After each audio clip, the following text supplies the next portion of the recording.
Hello, my name is Morgan Antone, and today I will be talking about the high levels of acetamiprid and the negative correlation it has on the honeybee survival rates. First of all, we need to talk about Apis mellifera. Apis mellifera is the scientific name for the western honeybee. They naturally occur in Europe, the Middle East, and Africa. They can be divided into 20 recognized subspecies, none of which are native to the Americas. Apis mellifera pollinate more than 30% of the foods that we eat, and pollinate an estimated $15 billion worth of crops in the U.S. every year. They also produce many products enjoyed by humans, like honey, pollen, and royal jelly. Neonicotinoids are a pesticide which bind to nerve cells and destroy them by overstimulating them. At non-lethal doses, they can weaken the immune system, stamina, and fertility. Acetamiprid is a specific type of neonicotinoid, primarily used to control insects like aphids. They can come ready to use as a wettable powder or as a water-dispersible granule. Acetamiprids are generally thought to have low risk to humans and vertebrates in normal conditions.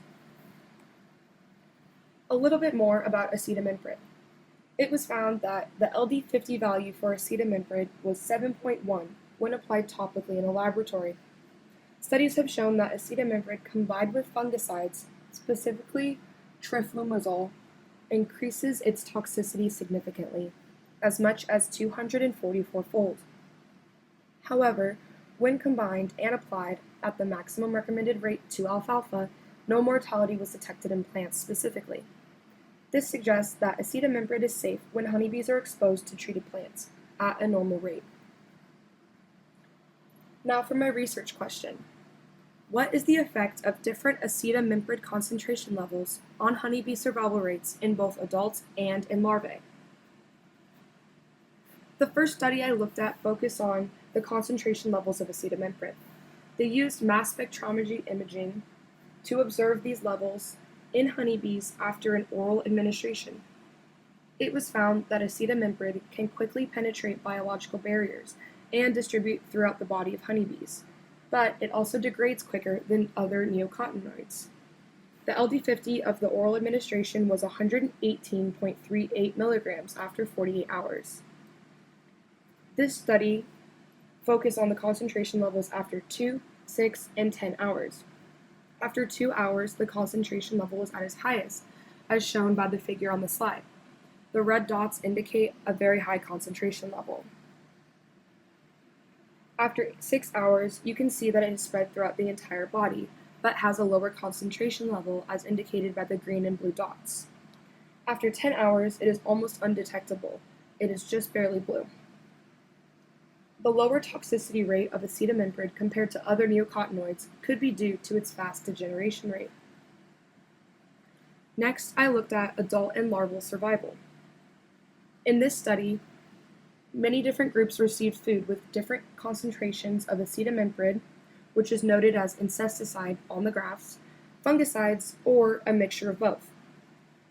Groups that received high levels of acetamiprid as both larvae and adults experienced significantly reduced survival rates. In larvae specifically, the bottom set of graphs, the group that got low concentration of acetamiprid and control group had no difference. The fungicide group in both concentrations had no effect on survival. The group that was combined with acetamiprid and fungicide was not significantly different compared to the control group in both concentrations. In adults, which is the top set of graphs, life expectancy was decreased in bees, given the lower concentration of the acetamiprid and fungicide mixture, as well as the high concentration of acetamiprid alone. Both concentrations of fungicide treatment, low acetamiprid treatment, and the mixture treatment in high concentration had no effect on survival rates. The last study that I looked at was the survival rates of worker bees when given different concentrations of acetamiprid.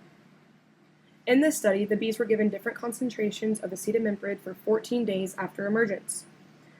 The continuous exposure to acetamiprid resulted in a reduced lifespan of worker bees. They gave them acetamiprid at 2 different concentrations, 5 milligrams and 25 milligrams, as well as a control group.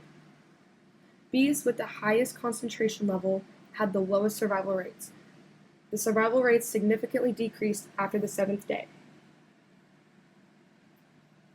To conclude, acetaminoprid was found to degenerate quickly in honeybees when using mass spectrometry imaging. It also distributes throughout the body quickly. When given acetaminoprid in high concentrations, bees had a higher mortality rate. This effect was found in both adults and larvae. The life expectancy was decreased in adult bees when given a low concentration of acetaminoprid mixed with fungicide. When studying worker bees, the survival rates were lowest when given 25 milligrams of acetaminoprid, especially after 7 days of emergence. The significance of my findings are that understanding the ways that insecticides interact with honeybees is vital in continuing the preservation of them. Understanding the rate at which to safely apply acetaminoprid to plants is critical for farmers to know in order to understand how to protect honeybee populations.